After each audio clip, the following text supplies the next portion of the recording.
Lanjut, mulai panitia. Assalamualaikum warahmatullahi wabarakatuh.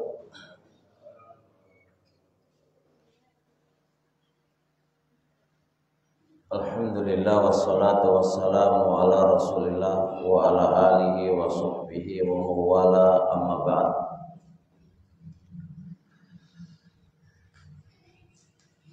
Puji dan syukur kita panjatkan kepada Allah Subhanahu wa taala atas limpahan rahmatnya kepada kita semuanya, sehingga pada sore ini kita bisa ngaji bareng-bareng di masjid yang mulia ini. Insyaallah sore ini kita mau ngaji kitabnya Ibnul Qayyim rahimahullah ta'ala, yang nama kitabnya Al-Wabilus Shayyib, karangan Ibnul Qayyim rahimahullah ta'ala.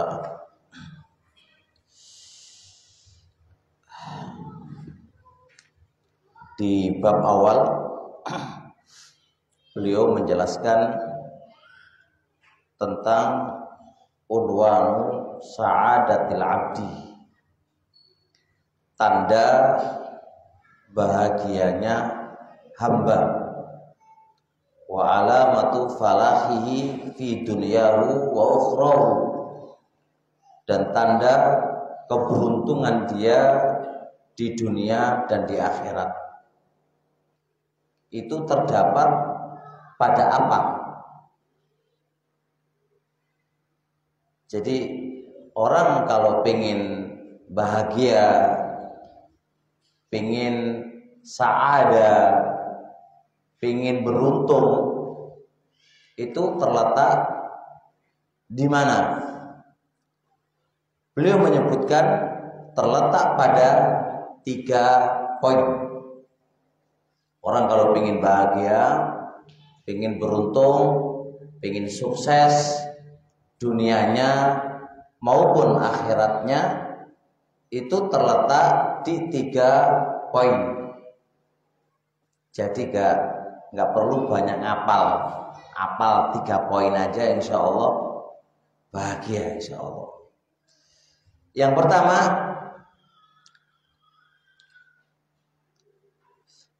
idza an'amallahu alaihi syakara, apabila Allah berikan nikmat kepada dia bersyukur. Ini titik poin pertama. Kalau dikasih nikmat, dia bersyukur. Yang kedua, wa idza betulia, apabila diuji, sabar, dia bersabar. Poin kedua. Poin ketiga, wa idza adnaba istaghfara, apabila dia berbuat dosa, maka dia meminta ampun. Coba direnungi 3 poin tadi. Setiap hamba pasti mendapatkan 3 poin ini. Iya apa enggak? Iya. Terkadang kita diberi nikmat, terkadang kita diuji, terkadang kita berbuat dosa. Gak lepas daripada 3 poin tadi. Kata beliau, fa innal abda daiman yataqallabu baina hadil adbaqi thalathi. Seorang hamba itu selalu dan senantiasa pada 3 putaran tadi. Gak mungkin lepas dari 3 putaran ini. Imma dikasih nikmat sekali tempo, wa imma diuji sekali tempo, wa imma kita berbuat dosa sekali tempo yang lain. Nah, 3 ini adalah kehidupan kita setiap hari. Karena kita nggak akan lepas dari 3 perkara tadi. Tinggal gimana cara mensikapinya. Ketika kita mendapatkan satu bagian dari 3 bagian tadi, gimana cara mensikapinya? Kalau ketika ada nikmat, gimana cara mensikapi ketika mendapatkan nikmat? Syukur. Ketika diuji, gimana cara mensikapi kita ketika diuji? Ketika kita berbuat dosa, gimana cara mensikapinya ketika kita berbuat dosa? Setelah itu beliau mengatakan, lalu bahas pada poin yang pertama, apabila diberi nikmat, kata nikmat ini kata umum. Nikmat ini adalah kata umum. Jangan dipahami nikmat itu hanya sebuah materi. Bukan hanya sekedar materi. Tapi kita lihat diri kita saja. Kita sehat, kita bisa mendengar, kita bisa melihat, kita bisa berbicara. Hati nikmat. Ini juga nikmat dari Allah Subhanahu wa taala. Kita bisa hadir di majelis ilmu, kita bisa ngaji, kita bisa tarawih, kita bisa puasa. Hati nikmat. Cuma kita butuh belajar bagaimana mensikapi syukur itu. Ibnu Qayyim di kitab sini menyebutkan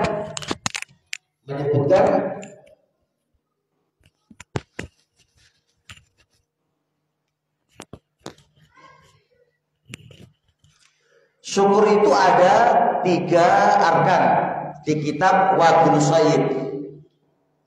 Tapi di kitab Madarijus Salikin menyebutkan rukun itu, syukur itu ada 5 arkan, 5 pilar. Kita kata syukur ini kayaknya gak asing. Para penceramah sering menyebutkan kata syukur.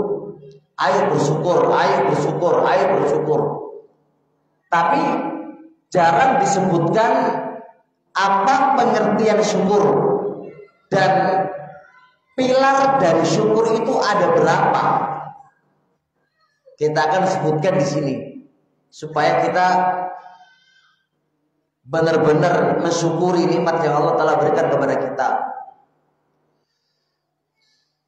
Yang pertama, al-i'tirafu biha batinan.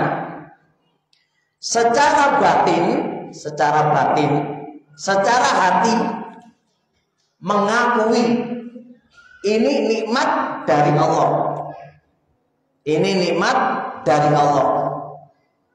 Mengakui secara batin, secara hati, diyakini di dalam hati anna hadhihi nikmah, bahwasanya nikmat ini minallah.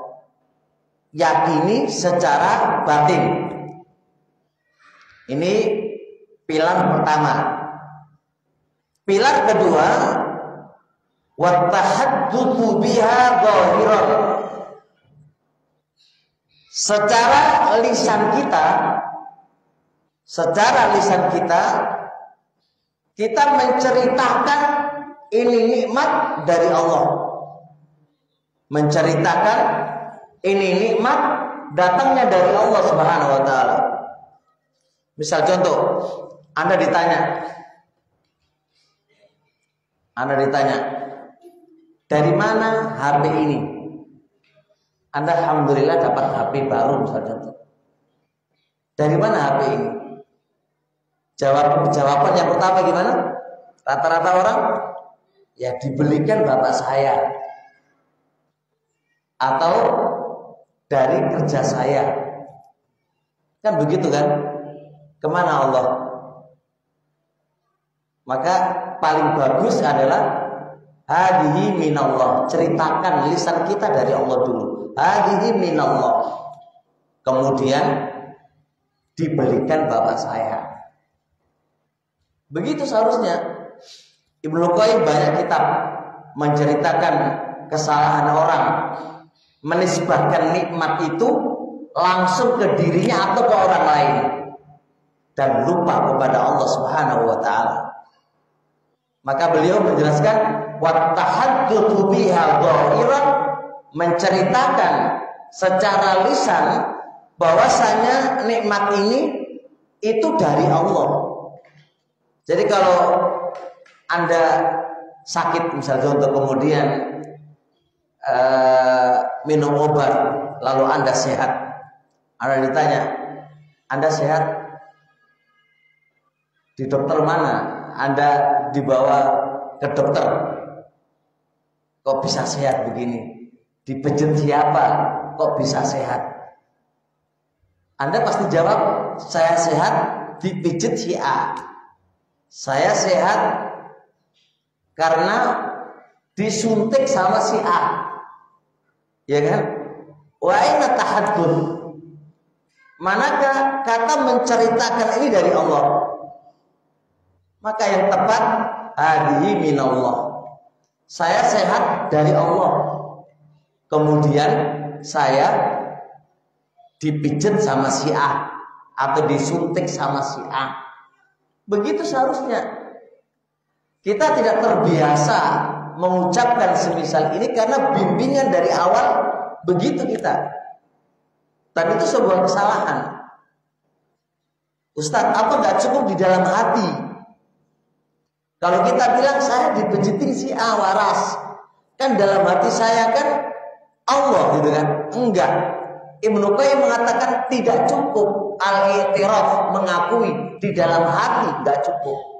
Membutuhkan at-tahaddutsu biha, diceritakan secara lisan kita. Diceritakan secara lisan kita. Enggak bisa dengan hanya meyakini di dalam hati kita. Enggak bisa. Maka barangkali ini Allah ini dilupakan sama kita terus. Ya, karena Allah dilupakan sehingga kita nggak dapat alaihissallahu bikafin abdahu. Segala sesuatu itu menjadi masalah karena acuan kita bukan Allah. Acuan kita itu bukan Allah.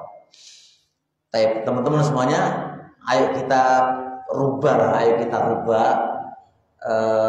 terkait dengan at-tahaddud, menceritakan ini.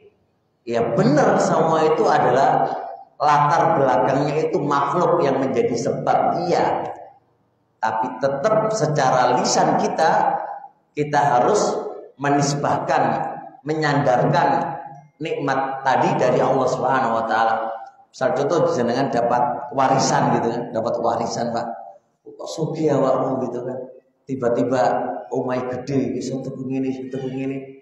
Iya sih, toko warisan orang tua gitu kan. Ya benar Anda dapat warisan orang tua, benar. Tapi sebenarnya bukan itu kan. Kalau Allah nggak menakdirkannya, ya nggak bakal bisa toh. Maka nisbahkan dulu ke Allah. Alhamdulillah, ini anugerah dari Allah. Kemudian oleh warisan dari orang tua, kan aman begitu. Kan begitu teman-teman semuanya. Kemudian seterusnya, wa tasrifuha fi mardhati waliha wa musdiha wa mu'tiha. Pilihan yang nomor 3, nikmat tadi gunakan di jalan ridhonya yang memberi. Nikmat tadi gunakan di jalan ridhonya dan yang memberi, yaitu Allah. Gunakan. Contoh, Kita bisa bicara ini nikmat enggak? Nikmat badan nikmat. Terus kalau digiwing rokok pripun? Gimana? Kita giwing rokok. Ini enggak syukur, Pak. Enggak syukur. Nikmatnya lisan itu gunakan di jalan ridhonya Allah. Sedangkan rokok enggak diridhoi oleh Allah. Telinga kita bisa mendengar ini nikmat enggak? Nikmat. Gunakan telinga ini di jalan ridhonya Allah. Kalau dibikin dengarkan musik gimana? Berarti enggak syukur. Enggak syukur, Pak. Banyak para penceramah, la in syakartum lazidannakum. Kalau kalian itu syukur, saya akan tambah. Banyak penceramah kayak gitu itu. Tapi dia tidak memahamkan kepada mukhatabin yang diajak bicara apa wujudnya syukur itu apa? Apa wujudnya syukur itu apa? Dan yang terpenting adalah pilarnya syukur kita pahami. Ingat loh, gunakan nikmat yang Allah telah berikan kepada kita ini untuk di jalan ridhonya Allah. Jangan di jalannya syaitan. Yang syaitan itu musuhnya Allah. Gunakan di jalannya Allah. Lisan ini kita gimana? Coba perhatikan orang yang tidak bisa bicara. Kita akan tahu betapa besar nikmatnya bisa bicara. Gunakan bicara ini di ridhonya Allah. Jangan dipakai di ridhonya syaitan.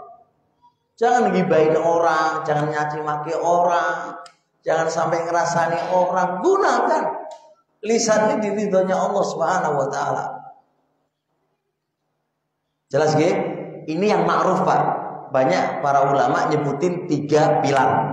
Tapi dalam kitab Madarijus Salikin Ibnul Qayyim rahimahullah taala ada tambahan 2 lagi, 2 pilar lagi. Pilar yang keempat adalah al-hubbu ilaih. Jadikan nikmat ini tambah sewenang kepada Allah. Tambah sewenang kepada Allah. Jadikan nikmat yang Allah berikan kepada kita ini tambah senang kepada Allah. Coba kita kalau dikasih orang, Pak, jenengan kalau dikasih duit per 1 hari 10 juta gratis. Gratis, Pak, per 1 hari tanpa kerja. ATM jenengan dikirim ditransfer 10 juta per 1 hari. Kira-kira jenengan seneng enggak sama yang transfer jenengan? Seneng, Pak, seneng banget, seneng banget. Bahkan kalau dia minta anak jenengan untuk dinikahkan sama dia umurnya 60 tahun, wis. Anak jenengan itu umurnya piro? 15 tahun. Kira-kira dikene mboten? Mboten toh. Gelem diputus. Wah, aku bendino wis dikirim 10 juta. Nah, tinggal jenengan hitung 1 bulane piro? Ora kepenak. Cinta kan? Karena saking cintanya golok masalah. Anakku tak nikahkan sama dia walaupun umurnya sudah tua, gak ada masalah. Karena apa? Karena cinta tadi, nikmat yang dia telah berikan kepadanya. Nah, kalau menungso wae koyo ngono, kenapa nikmat yang selalu Allah berikan kepada kita? Sehatlah, misal contoh. Kenapa kita tidak lebih cinta kepada Allah Subhanahu wa taala ketimbang yang lainnya? Lebih besar mana nikmatnya makhluk yang jenengan beri 10 juta dalam 1 hari dengan nikmatnya Allah? Mau nggak mata kita ditukar dengan uang 10 juta, Pak? Per 1 hari buta dua-duanya tak transfer wis 10 juta per hari. Jenengan mikir kayak enak melihat daripada duit 10 juta per hari gak iso melihat buta, ngapain duit? Gak iso merasakan enak. Pasti begitu. Berarti masih besar nikmatnya Allah kan ketimbang apa? Dunia itu sendiri kan. Oleh karenanya harusnya secara logika harus tambah seneng nang Allah. Bukti senenge piye? Kalau salat tarawih coba. Salat tarawih bacaane sudah panjang, muring-muring apa ora? Cari seneng sama Allah. Nah kok ngono? Hah? Buktikan li'annal hubba laisa bid'awah, karena cinta bukan sekedar dakwahan, tapi cinta itu ada bukti terhadap kata cinta itu. Mana cinta Anda kepada Allah? Ya. Coba kalau ada jihad di jalan Allah, perang kira-kira piye? Wah, perang Ustaz durung nikah, enggak jadi kawin, enggak iso nikah aku piye lah. Mana hubungan mana kan? Coba, artinya gini teman-teman semuanya. Kita kalau tidak merubah diri, ya kita nggak akan ada perkembangan. Kita berpikir nikmat yang Allah telah berikan, kita syukuri. Berpikir Pak, kita berpikir secara manusiawi lah. Kita ini manusiawi Pak. Ayo caranya mensyukuri nikmat itu gimana? Terus dibandingkan gimana? Kita ini nikmat ini kita pakai untuk apa? Kedua, tambah cinta atau tambah orang, atau pancet wae atau piye? Kelima, wal khudu', tambah patuh kepada yang memberi, tambah patuh. Kayak orang ngasih kita, Pak.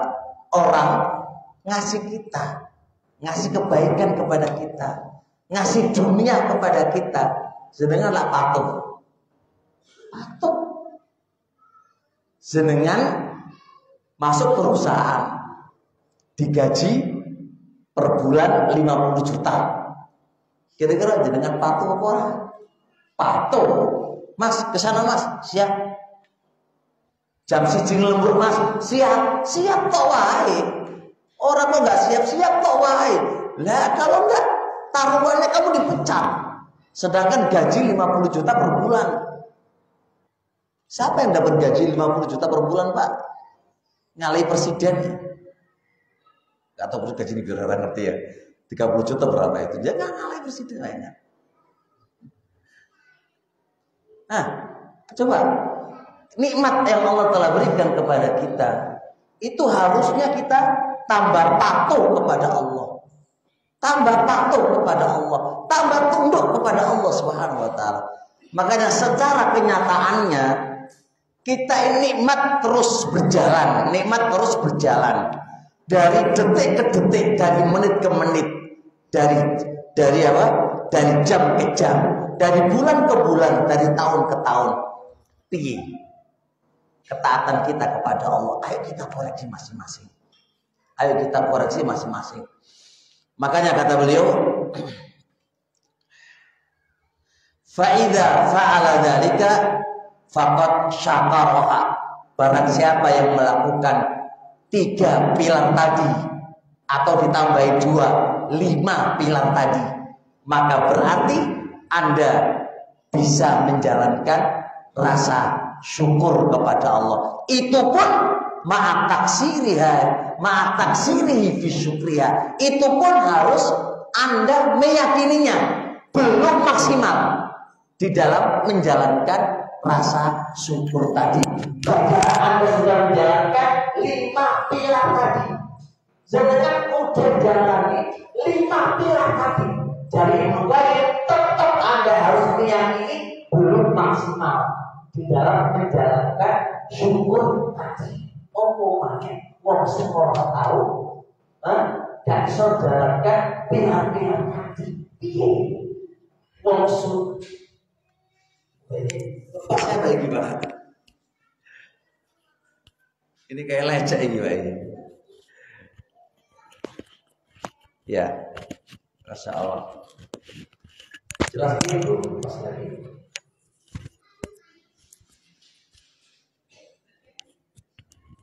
Hah? Duh. Sudah. Harus ganti nih Pak. Sudah jelas ya. Diingat-ingat supaya kita ngaji dapat ilmu. Pilar syukur ada berapa tadi? Ada berapa? Masih ingat? Ayo. Ini penting ngaji kita.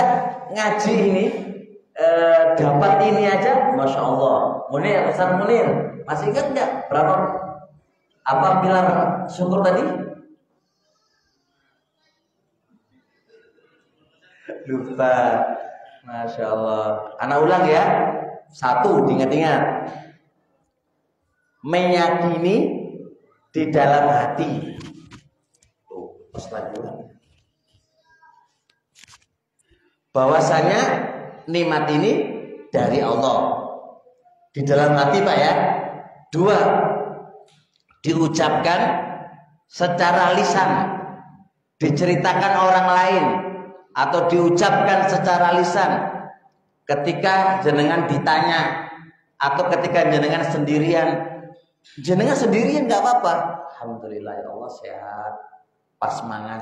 Alhamdulillah ya Allah iso mangan. Ya Allah iso ngombe. Jenengan nanti ini kan lapar nih dan haus, coba minum es. Wena orang seger, tak lali sama Allah, ya kan? Coba. Ya Allah, tadi lapar dan haus, saiki iso ngombe es. Sik mending Pak, ada esnya, ada air. Coba sebagian tempat nggak ada air, nggak ada es, biar coba syukur. Ucapkan dengan lisan, alhamdulillah.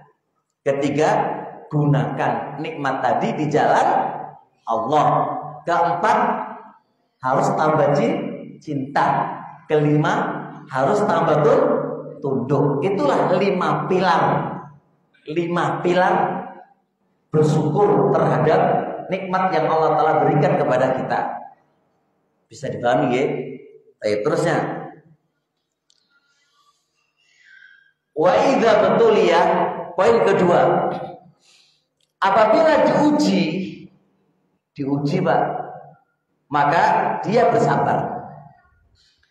Diuji macamnya akeh. Kayak piye diuji ya?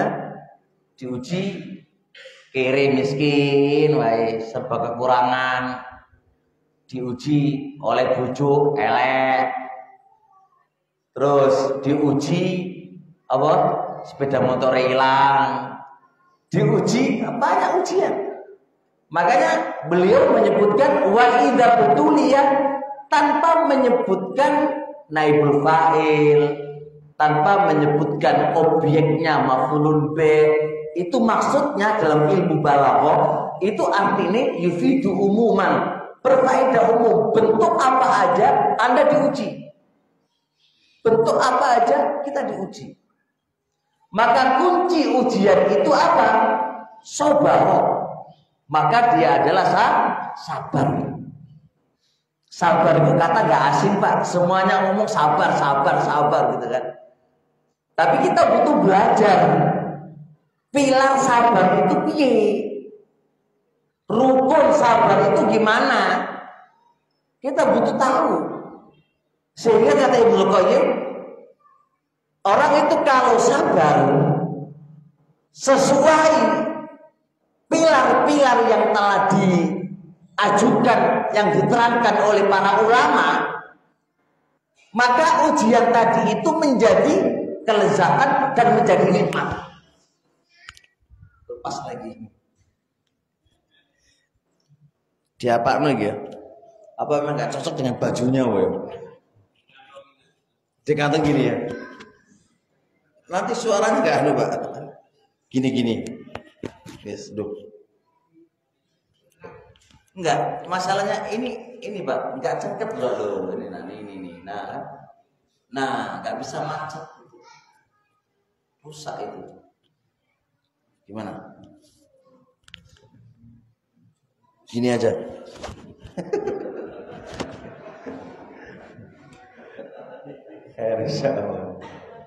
Nah, masalahnya gimana pilar atau rukun dari sabar sehingga orang itu dikategorikan sabar. Kata Ibnu Qayyim rahimahullah, fa idza qama bihal 'abdu kama yanbaghi in qalabatil mihnatu fi haqqihi minhatan. Apabila seorang hamba bersabar dalam menghadapi ujian sesuai dengan apa yang telah dijelaskan oleh para ulama, maka ujian tadi justru menjadi nikmat dari Allah. Jadi nikmat, Pak. Kok bisa ya? Ujian itu kan menyakitkan, tapi jadi pelipur lara. Rasa sakit jadi apa? Jadi lezat. Bisa ya? Nah, inilah masalahnya di sini. Harus paham pilarnya. Ibnu Qayyim menyebutkan ada 3 pilar untuk mana sabar.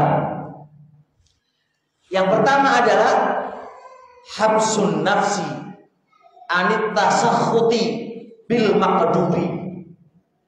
Menahan diri, tidak marah terhadap takdirnya Allah.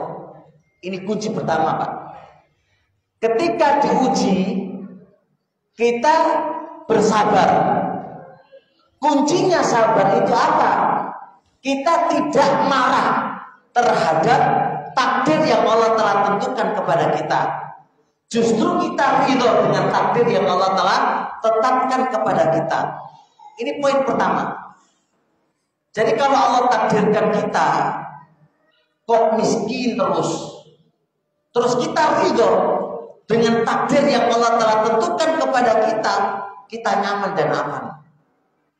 Andai kata Allah takdirkan kita punya penyakit yang tidak kunjung sembuh, terus menimpa kepada kita, lalu kita nerima dengan takdir yang Allah telah tentukan kepada kita.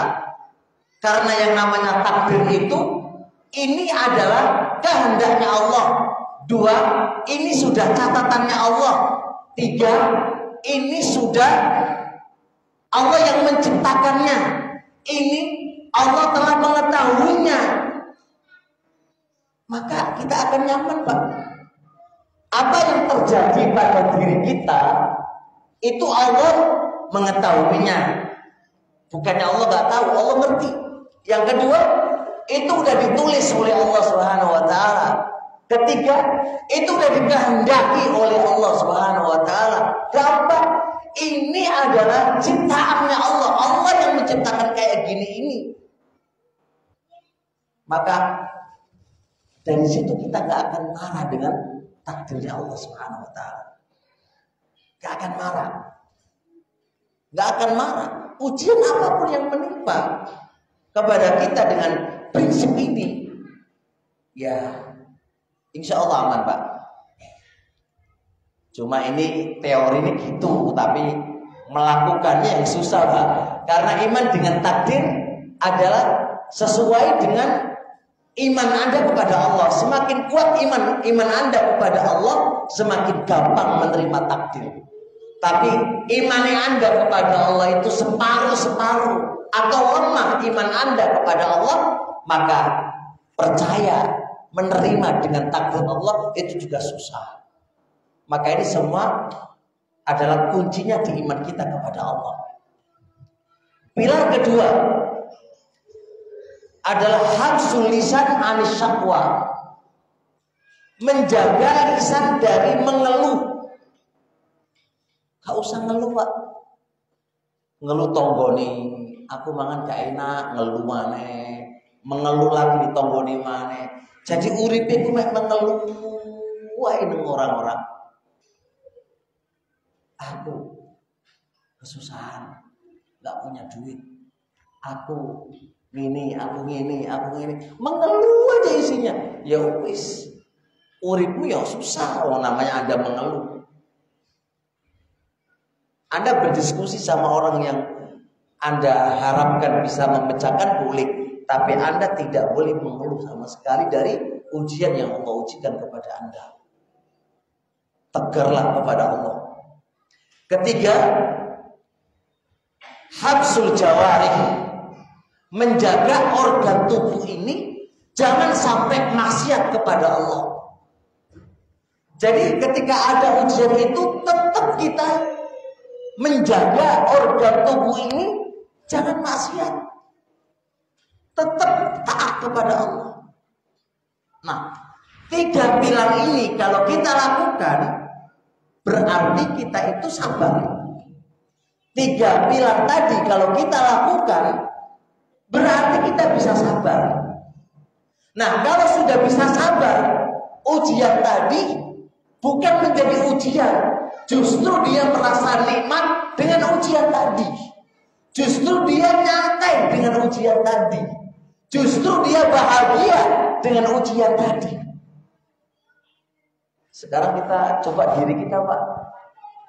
Coba kalau kita diuji oleh Allah sakit. Sakit tipes misal contoh. Lambe kita kan kemana-mana atau ngomong-ngomong wae, marahin orang ini itu, mengeluh aja isinya. Wah, nggak bisa kerja, nggak bisa ini, ya kan? Ini berarti apa? Anda nggak bisa sabar. Makanya sakit yang menimpa kamu itu menjadi apa? Menjadi masalah bagi kamu.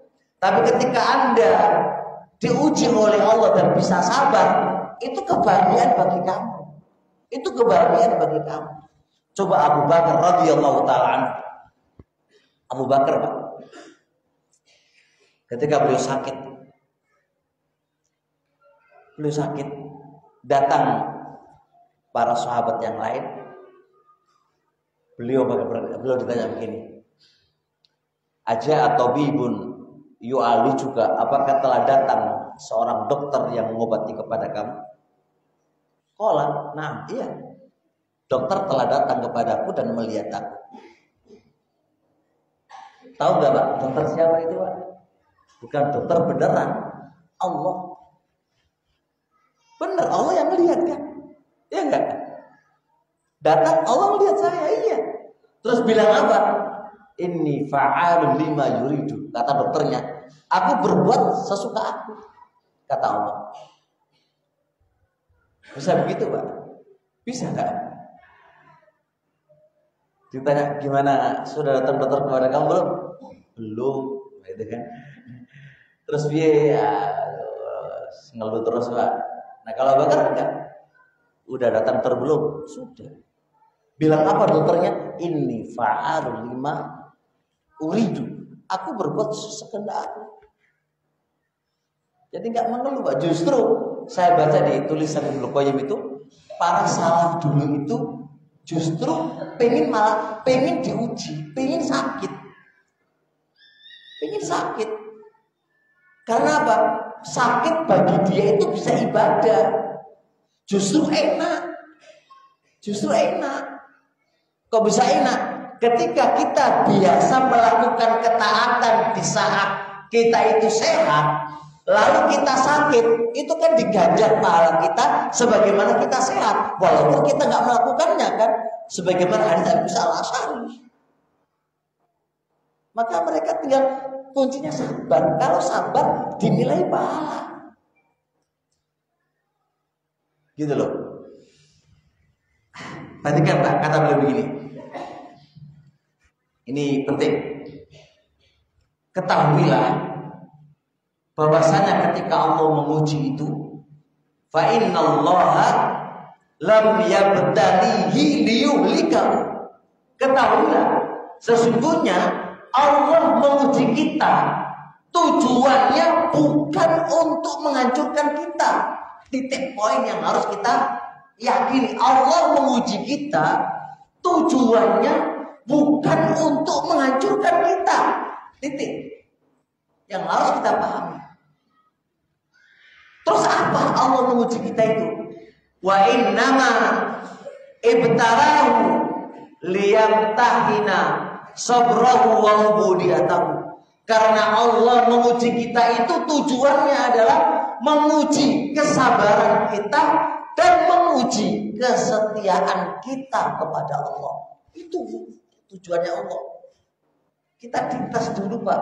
Sabar opo ora, setia opo ora kepada Allah Subhanahu wa taala. Itu. Jadi tujuannya bukan supaya kita binasa dengan ujian ini, bukan. Supaya kamu itu jelek, bukan itu.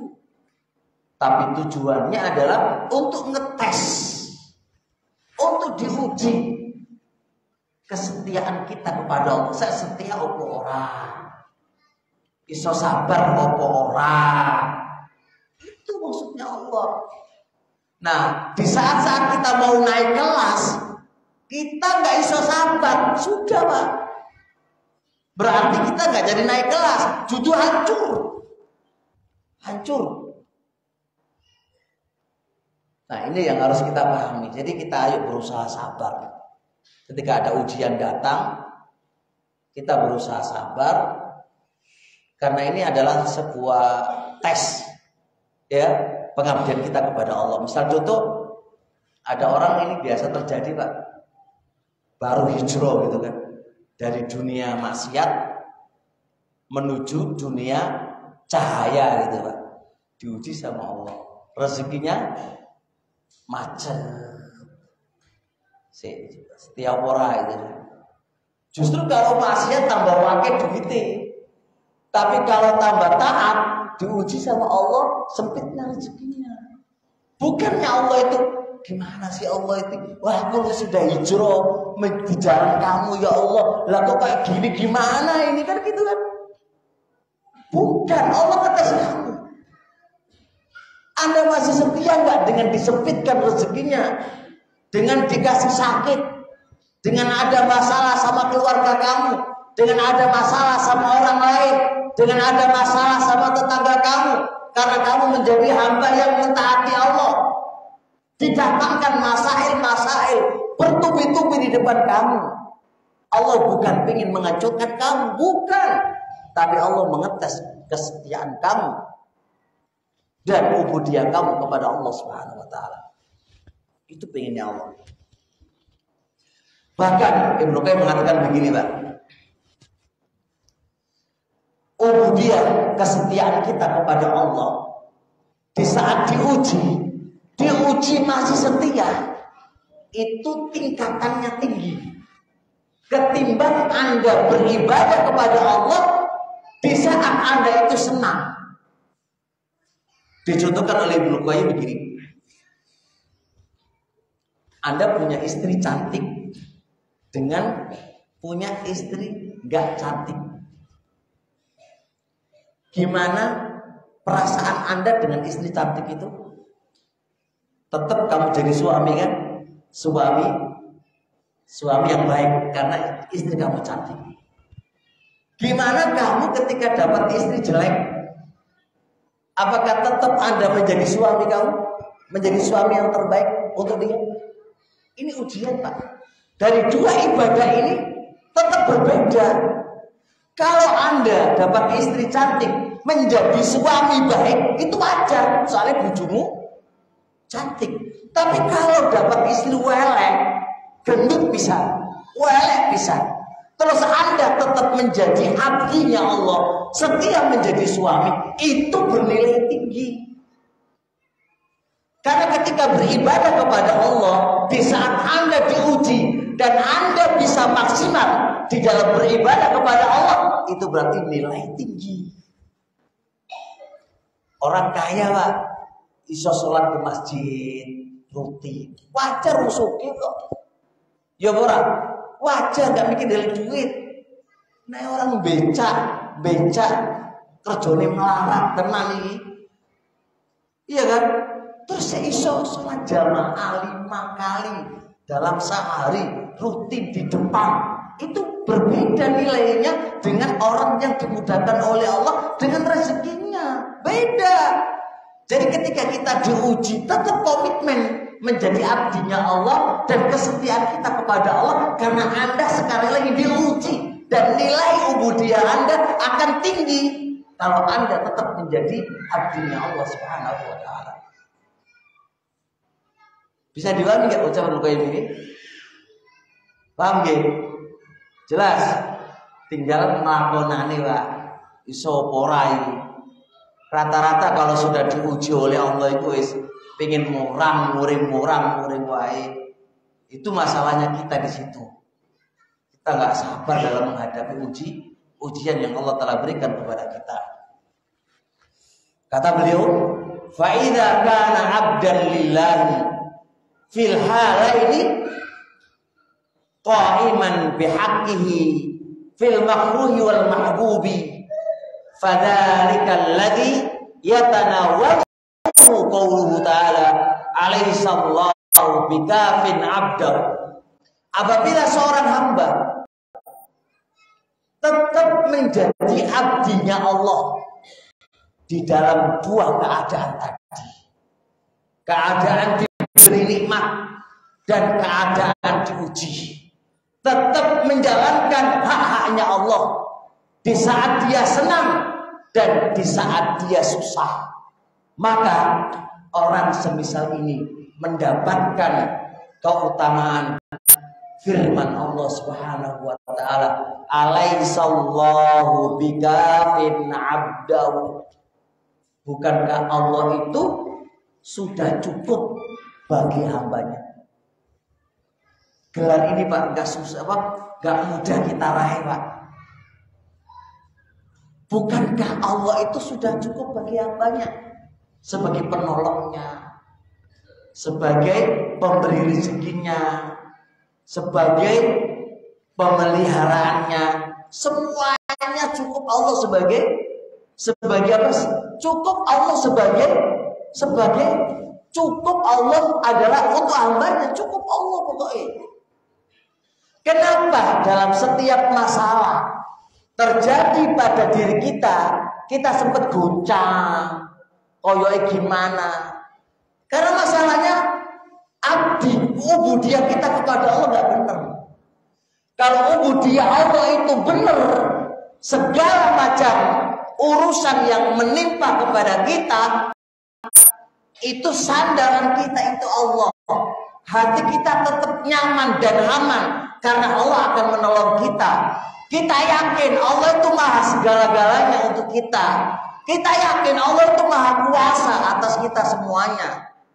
Tapi kenapa ketika ada masalah terjadi, ini lepas dari diri kita karena ubudiyah kita gak benar kepada Allah Subhanahu wa ta'ala. Ubudiyah kita gak benar kepada Allah Subhanahu wa ta'ala.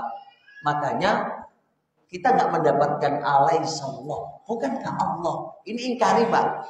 Ini ingkari, mengingkari kepada orang yang tidak cukup kepada Allah, yang gak merasa cukup pada Allah. Bahkan kita lupa kepada Allah Subhanahu wa ta'ala. Gitu kan?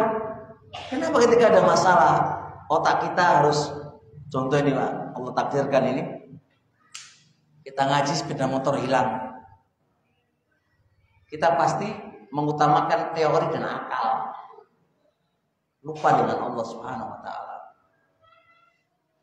Ketika ada masalah terjadi, apa aja masalah, masalah keluarga, masalah anak, masalah apa, kalau ubudiyah itu benar-benar ubudiyah, menjadi abdi Allah itu benar-benar, bukan malah berbuat maksiat kepada Allah dan lupa kepada Allah. Tidak.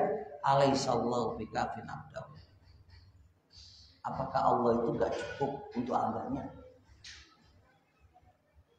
Apakah Allah gak cukup untuk hambanya?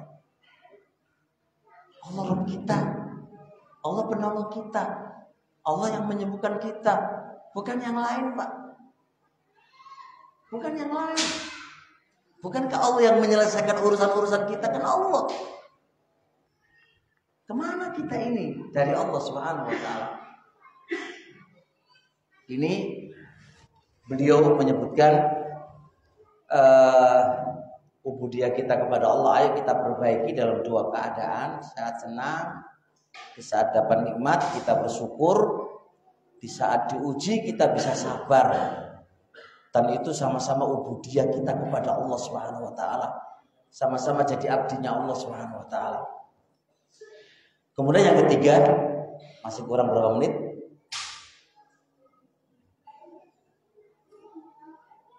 Cukup? Oke? Oh, 5 menit toh? Oh, berarti sudah dulu ini. Saya sudah dulu, insya Allah. Kita akan lanjutkan kalau ada waktu lagi. Poin yang ketiga, wa idza adnaba istaghfara. Nah, dari kitab Ibnu Qayyim rahimahullah taala Al-Wabil Shayyib. Subhanakallahumma wa bihamdika asyhadu an la ilaha illa anta astaghfiruka wa atubu ilaik. Assalamualaikum warahmatullahi wabarakatuh. warahmatullahi wabarakatuh. Mungkin sambil nunggu ada yang bertanya. Oke.